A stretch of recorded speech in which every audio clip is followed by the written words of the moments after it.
Já sabem, eu visto de preto sempre, para passar desapercebida e dar aos vivos o que sempre esperam com anseio.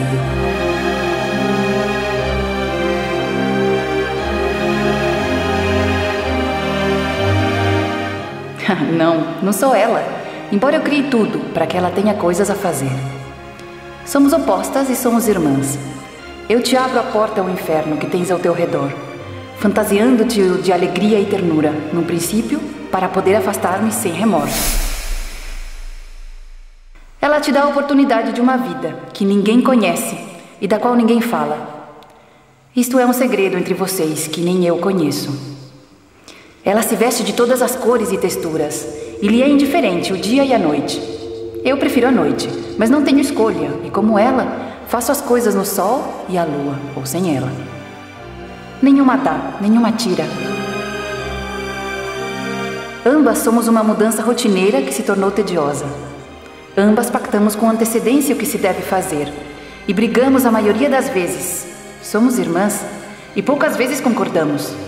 Ela não gosta de levar aquilo que eu crio. Quem dá e quem tira? Descrevei sempre a ela com um aspecto sinistro e a mim com um rosto angelical. Mas qual das duas merece ser descrita? Com que rosto? E ambas perdemos o controle quando estamos descontentes. Fazemos nosso trabalho dobrado para enfurecer uma a outra. E nos cegamos e nos encolerizamos sem pensar em vocês. Por isso erramos, tão só por uma briga entre irmãs.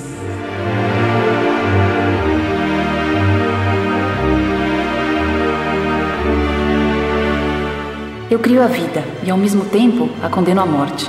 Ela recolhe com paixão o único vestígio do teu passo por onde foste, tua alma. E a recolhe com amor para dar-te aquilo que tu e ela falais nesse momento tão íntimo, ao que não me permitis ver nem escutar. Ao mesmo tempo eu derramo lágrimas sobre o vestígio físico que deixas para apodrecer, recordando o instante em que te fiz viver.